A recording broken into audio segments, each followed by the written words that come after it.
I am here for another day of sleep tips and another guest with us today. So, for today, we are going to be talking about how self compassion can help you have sounder sleep. I love alliteration. People can probably guess that from perimenopausal and the pandemic and all of these different things I have going on. So, today I have with me Elizabeth Beerbaum Clark, who is a licensed clinical social worker and a practitioner. She's a sole practitioner, but she's going to be working with Third Wave Wellness as well. And I actually have not met Elizabeth in person. So I reached out to her because in a mom's Facebook group that we're in, someone had posted a question, and Elizabeth's response was so thoughtful and on point and very focused on self-compassion. And at the time I was reading it, I actually was looking for someone to come and talk about self-compassion.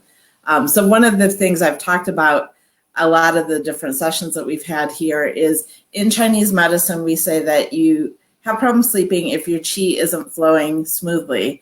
And one of the things that prevents it from flowing smoothly is not letting your emotions flow freely. So either repressing them, trying to pretend like they're not there, or maybe getting stuck and feeding them with thoughts. And so self-compassion, I think, is one practice that can help us just experience our emotions more freely. And so that was one of the reasons I wanted to have someone talk about that today. So go ahead. Oh, it's great to be here. Thank you. It was kind of a funny thing. I responded to that post, and I don't think I haven't had much time to read and post in social media as much. And I read her post, and I thought, I know that, and I want to say something to it because I'm practicing it with myself and talking with clients about it and how everything that's going on is disrupting sleep. And people were talking about all the wonderful things that are useful that you can do, from, warm milk to yoga to journaling, and they're all helpful.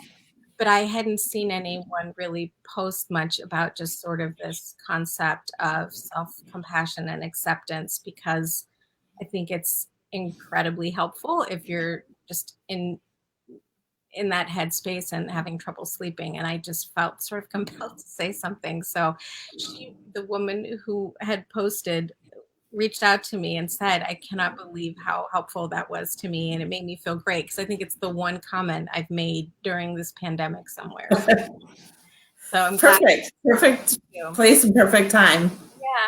Yeah. So before we get started, if you have joined us, if you have questions, you can put those in the comments and I will watch those and make sure I ask them at the appropriate time. If you're watching this as a recording later, you can put questions in here and I can follow up with Elizabeth to see if we can get answers so that you get your questions answered as well.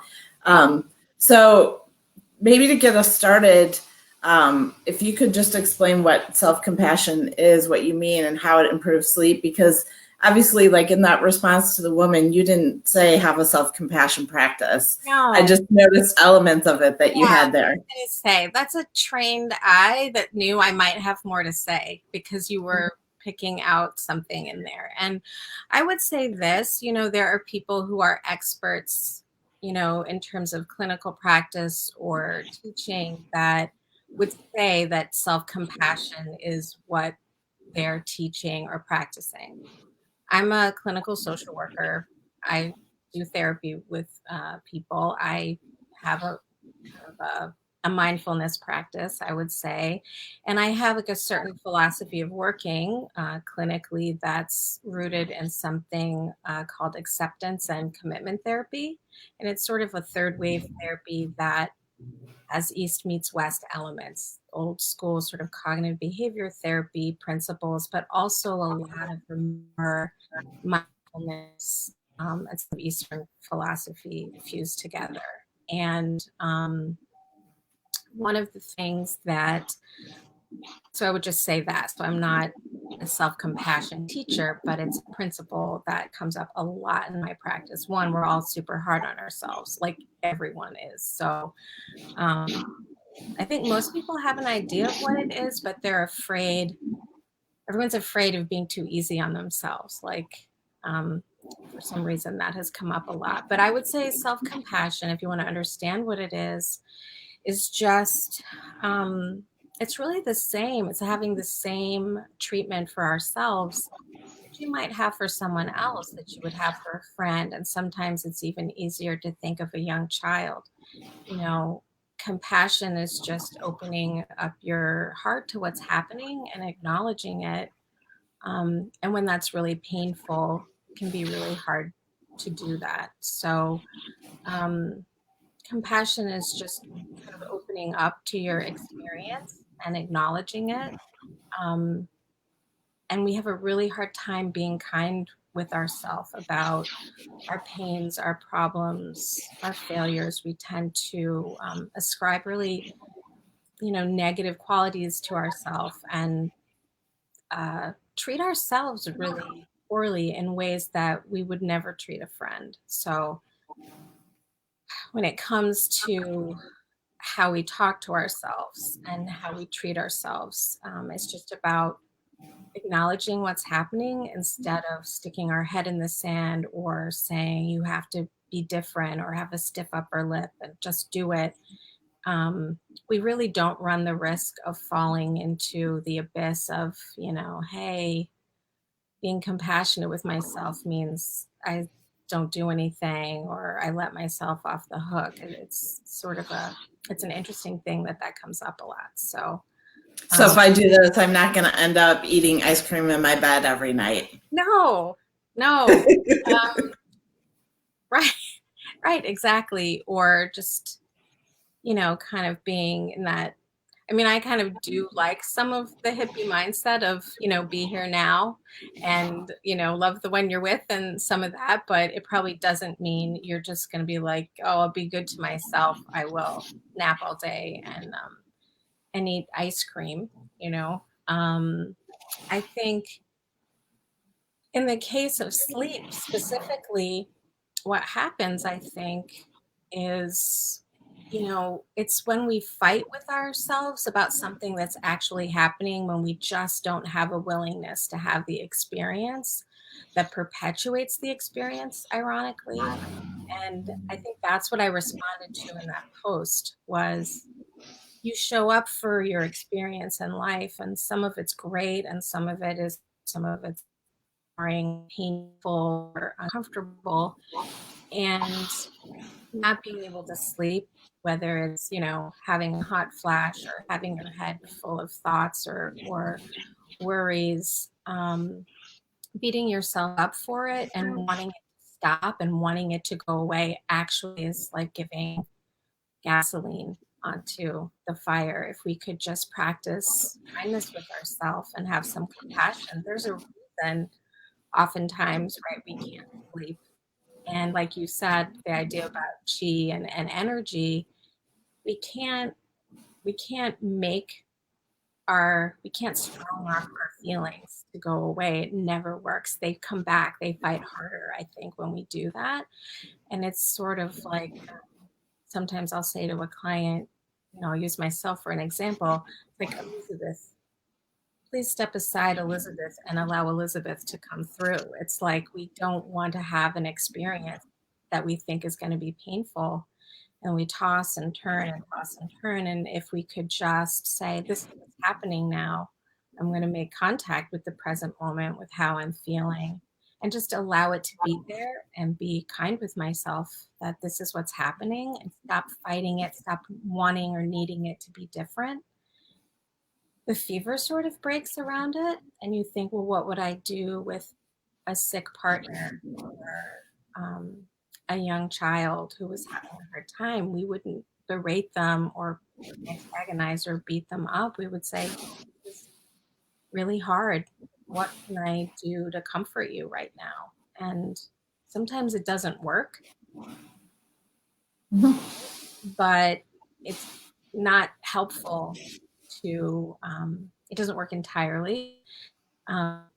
But compassion doesn't mean just taking your hands off the steering wheel and being nice to yourself. Self-compassion means also taking actions that support yourself. And that might be posting on Facebook. That that you're struggling and ask for help. It might mean heating up warm milk, or it might mean journaling or calling a friend. It doesn't mean, well, now that I'm being nice to myself, I don't have to do anything else.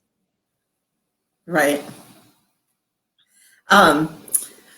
So what you kind of described it a little bit, but to really change that mindset, especially for someone like me who is a recovering perfectionist, you need some type of practice to not forget about it and just go and do the next thing. So is there anything you recommend for practicing? Yeah, absolutely. And I have so many wonderful perfectionists, recovering and not recovering, I guess, in my life and in my practice too. I mean, wanting things it's a great way to manage anxiety. So it comes up at bedtime and sleep.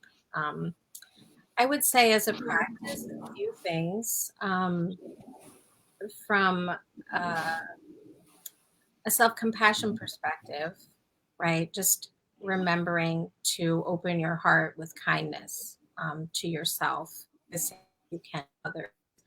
If that's something that you're struggling with, something I really enjoy, myself, and encourage for others to do, is to practice the loving kindness meditation. They're all over the place, the internet, and it's a pretty traditional Buddhist. There you go. My children is one of my favorites. I was just going to say, if you don't know about a loving kindness meditation, these are the 5 people I love. Pema Chodron is one, Tara Brach, Jack Kornfield, Sharon Salzberg, and Tara Brach. Yeah. Okay. So those are the people. They will not guide you wrong, and certainly we could put that in the comments or link, like, oh, and Thich Nhat Hanh. I love him, but he's a lot of the new stuff. But a loving kindness meditation is just so simple and so easy. They follow a pretty simple and similar script, and you just hold yourself in, may I be safe, may I be well, may I be, just a few things that you repeat, and you can customize it to whatever you think you need to hear. And I think spending, even if it's 5 minutes, doing that with yourself. It's not a meditation where you have to sit in silence and be still. You can be standing in a long line of social distancing at the grocery store and offer this to yourself. And in some versions of it, you offer it to another person that you know, just to send that energy out towards them. Or you can send it to a person where you have some conflict with them. There are layers of doing it, but just cultivating a loving kindness meditation that works for you and incorporating that. You can always have that in your pocket. It's really nice at bedtime. If you feel like you need something structured, there are a lot of recordings. I really like Insight Timer. I don't know if you're familiar with that app, but the free version has a lot. The paid version, you have access to all of the people we just mentioned, leading you through practice. And I know Tara Brach and Sharon Salzberg both have some compassion practice courses, short courses there. So I think practicing that is helpful. I also think that,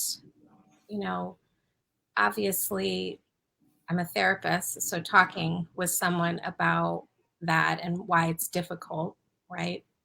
Or working with a body work practitioner, sometimes maybe an acupuncturist, maybe someone who does yoga type body work, some type of somatic experiencing, because sometimes we have blocks that are in our body. Like they say, the body keeps the score about things that are hard for us. Sometimes words are the way to get to it, but sometimes it's not. So just generally taking better care of oneself with that type of thing. But I made some notes in terms of what would be helpful for practice. And just to reinforce what you said too, a lot of people, if they've watched me before, they know I talk about my therapy all the time. And this is a key thing that she works with me on, just being more compassionate with myself. Yeah. She was on, so if you guys missed it, she did a session on a week ago Thursday, so it'll be 2 weeks, Lara Vion, and you can watch that session too. That one was more about people that are getting a lot of sleep, but they're feeling tired right now. And she just talked about the pandemic and the amount of trauma that causes us. And That's what I was gonna say. That's what actually bringing it back to that Facebook post where we met. She said, I want to feel normal again. And I'm thinking, this is normal. If you're having trouble sleeping right now, that probably puts you in the normal camp versus the abnormal camp. I mean, sleep problems happen for people, and it takes a little while to figure things out with lifestyle changes, and you've been addressing those here, so you don't need me to go on about that. But I do want to normalize that the collective trauma and the collective groundlessness that we're all feeling, it's like the plates deep beneath the surface of the earth, or it just feels like they're shifting, and it makes it a lot harder to calm ourselves at bedtime. And I think being gentle with ourselves and acknowledging that what's happening, we just have a culture that's very unwilling to be soft around things. We have this stiff upper lip, just do it, push through. And that's sort of a go-to even for, people who I think of as like psychologically or emotionally woke. That sort of still kicks in, like just, you know, when will that work? Go to sleep. Just, push through. It doesn't work. But right now, it's really hard and it's changing. And the experience we're all having of sleeplessness or not restful sleep or feeling kind of foggy and indecisive and unmotivated. And a lot of this is a normative response to what we're all processing individually and collectively. It's pretty traumatic, and trauma affects our sleep. And so I don't want to say, oh, it's normal, so don't worry about it. Just be sleepless for a while. I'm just saying, being gentle with yourself and acknowledging what you're experiencing, and that it's actually a shared experience right now. Like everybody's kind of dealing with it. And to stop fighting with yourself about, oh, I have to sleep. Oh no, now I'm not sleeping. Oh, I have an early Zoom call in the morning. Oh my God, what am I? It's just to pull yourself out of the future and pull yourself into the moment, whether that's 9 p.m. or 2 a.m., and be willing to have the experience. This is what's happening. I'm going to acknowledge it and be gentle with myself about it. And this is what I have to work with. I can do deep breaths. I can journal. I can listen to something on Insight Timer. I can try a loving kindness meditation, and I can just show up. And that might include showing up tomorrow a little bit tired for a meeting. mm-hmm. But that's embracing what's happening within yourself and embracing what's happening as opposed to fighting it, because it's fighting with what is that's creating all the problems. So that to me is acceptance and self-compassion go very close together, Yeah, and letting the chi flow.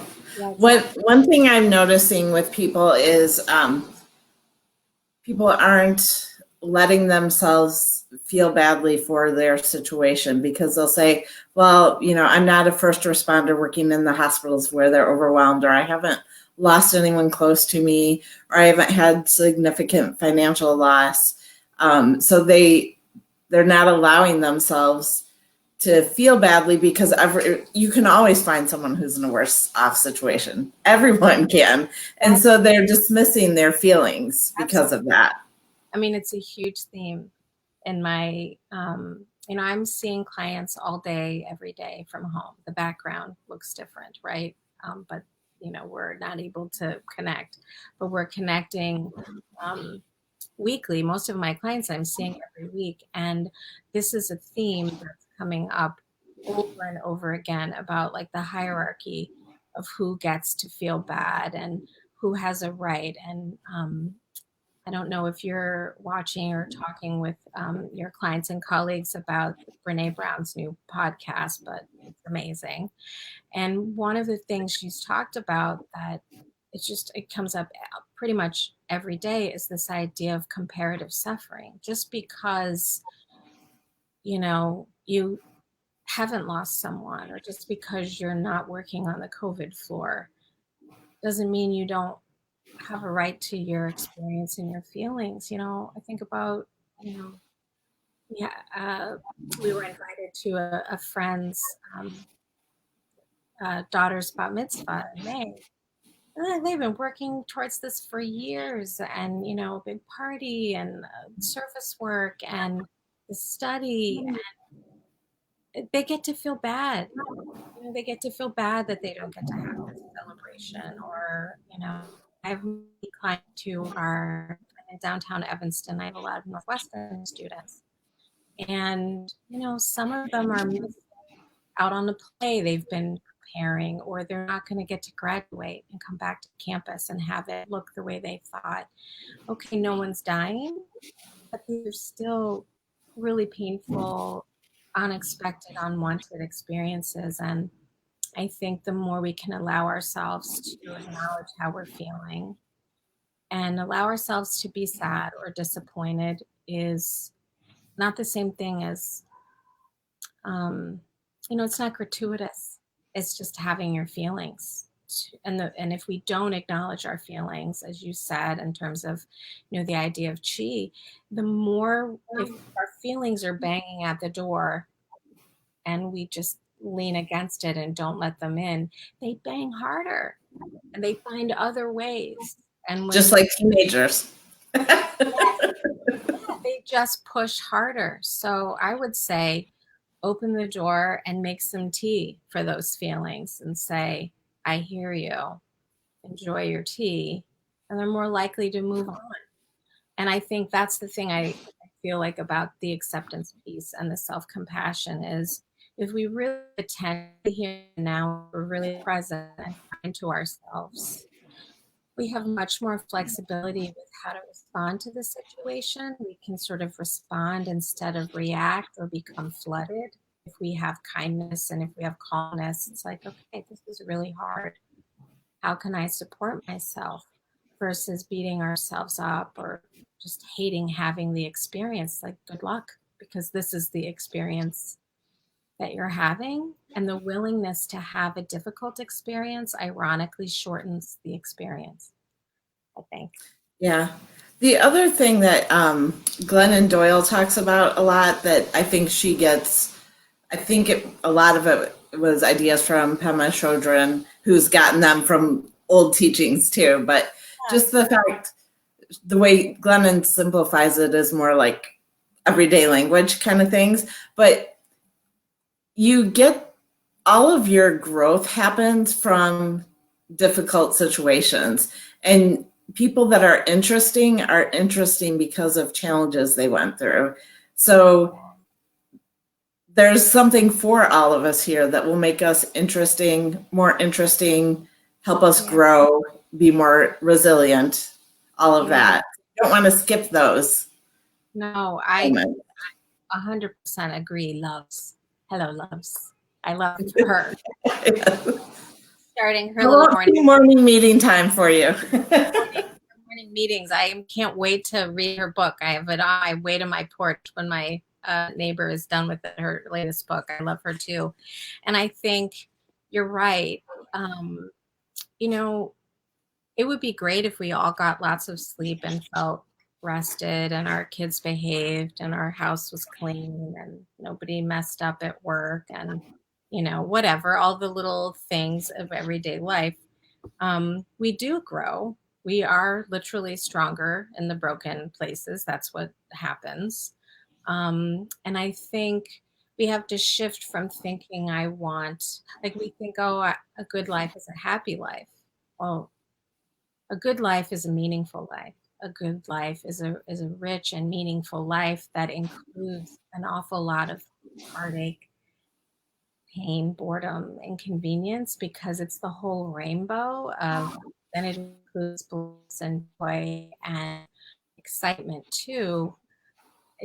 Happy doesn't mean easy or pain free. And I think helping ourselves connect with how we're really feeling and what's really meaningful for us and what is valuable for us.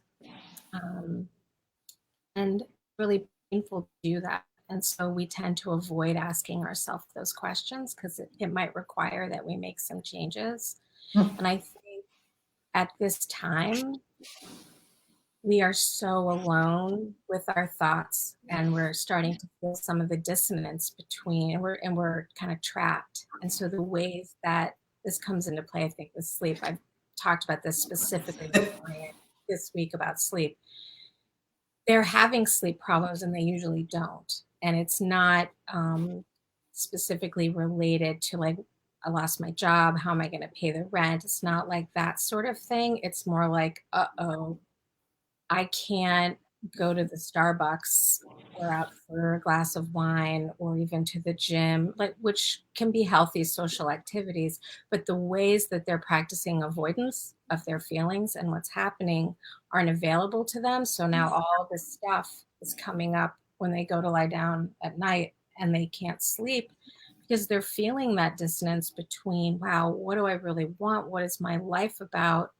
The pandemic is creating a real opportunity to reconnoiter some of that.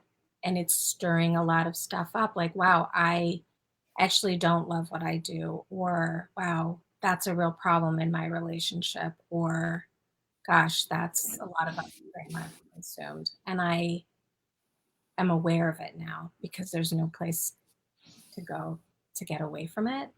So I think practicing acceptance isn't just, okay, I accept I'm not sleeping, but some of it is, wow, what if I accept that and I'm kind with myself? Like I can't keep doing that, or I want to do this, or I don't want to do that. A lot of that starts to show up at night in our thoughts.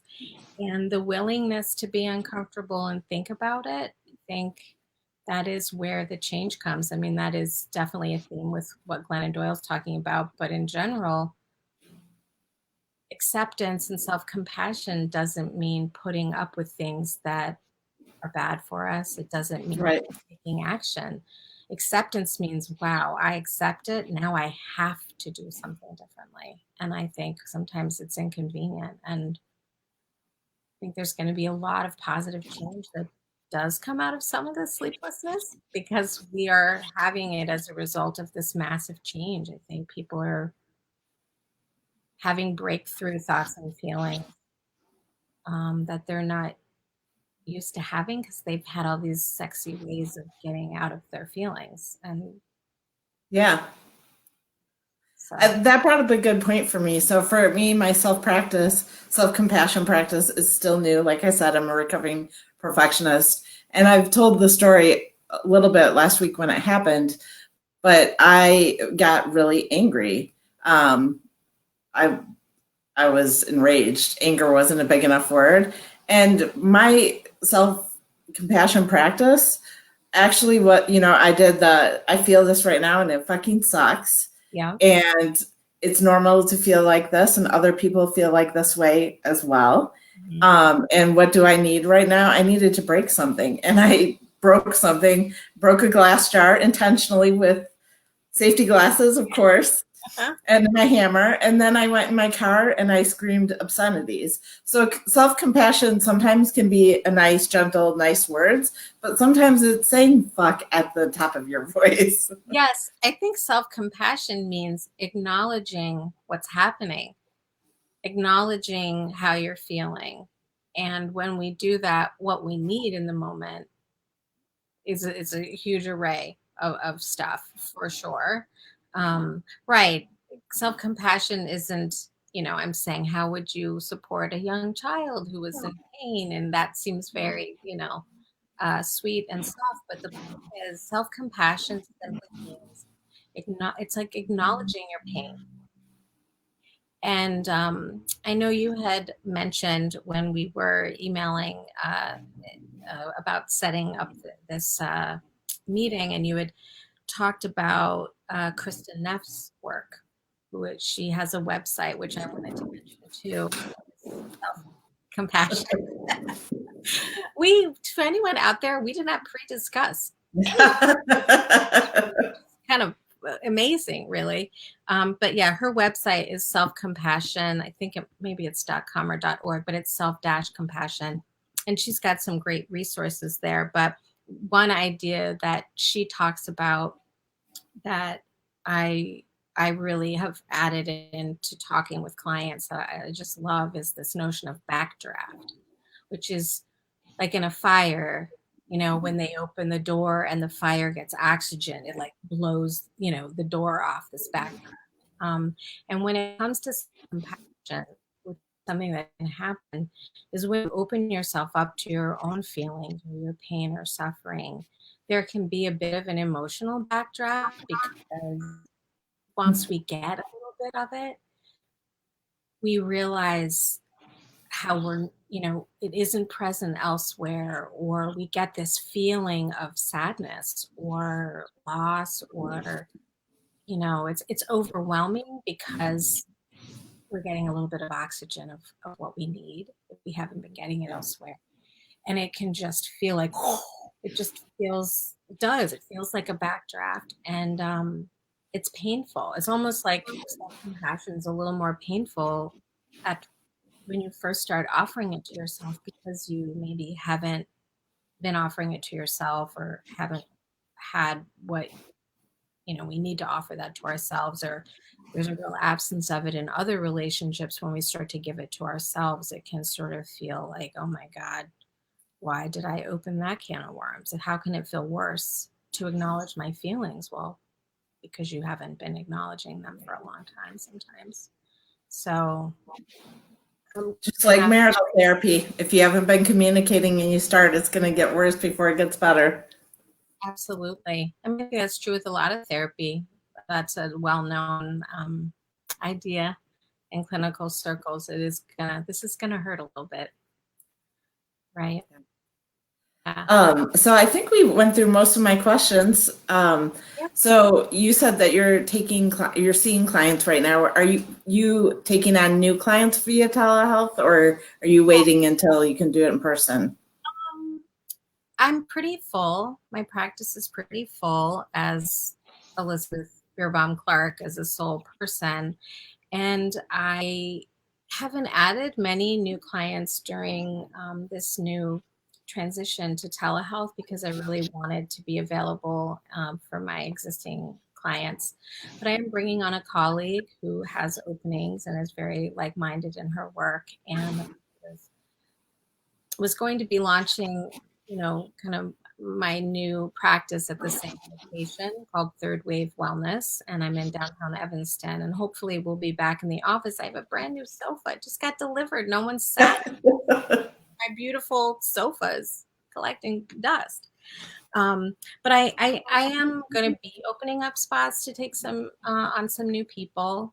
I'm also going to be adding in some groups and workshops. And now I have been planning that, and I'm thinking, well, how can I do that in a virtual setting and see how that goes? It might work.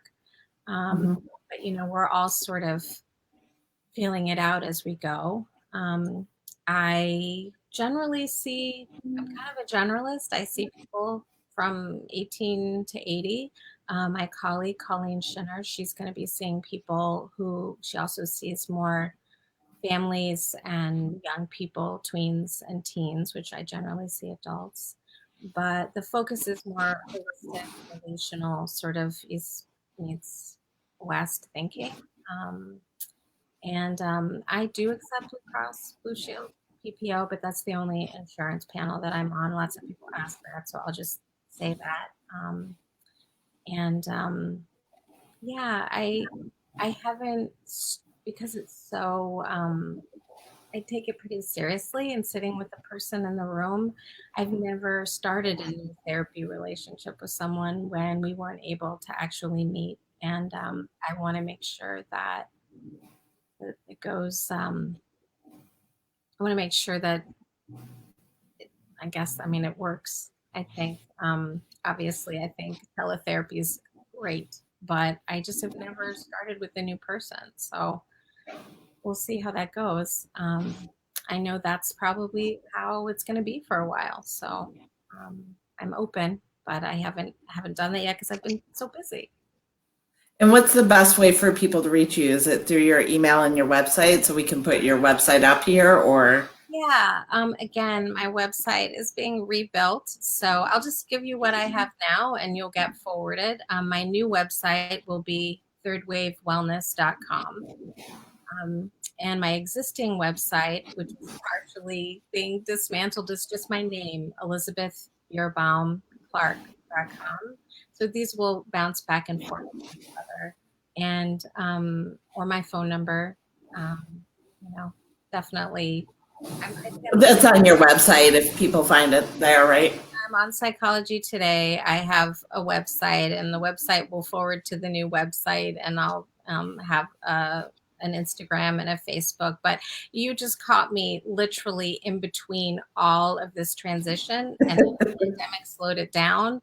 So I'm out there. I'm pretty easy to find. If you Google my name, you'll pop up many ways to find me, and I'll be looking for any comments here too. But yeah, email or text or call or instant message through Facebook. It's all okay to reach me that way. All right, great. So if you have any questions, make sure you put those in the comments.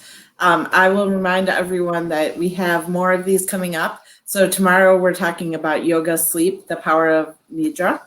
And awesome. Yeah, perfect thing to do when you can't sleep. And on Thursday, I haven't announced it yet, but we're going to have one about the importance of movement and movement for sleep and how you can get your movement in right now when the gyms aren't open and things aren't the same as they normally are. So that will be coming as well. More to come on that. And I have downloaded these sessions from Facebook Live to YouTube. So you can find all of these on my North Shore Acupuncture Center YouTube channel. But you can also type in pandemicsleeptips.com and it will bring you to the playlist with all of these. So sometime later tonight, I will download this one. So that will be available for you.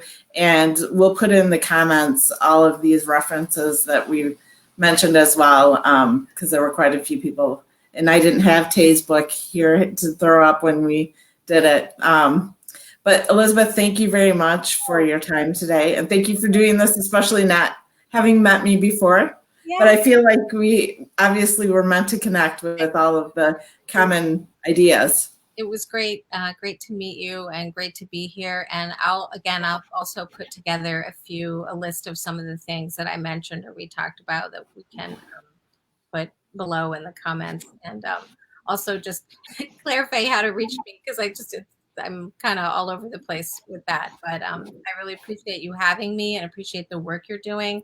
And I think it's so cool how you have, like I said before, kind of making lemonade out of lemons. Like, how can I help people and ask some questions and start some conversations about things that matter to people right now. And I think it's awesome, Amy. So thanks for having me. Thank you.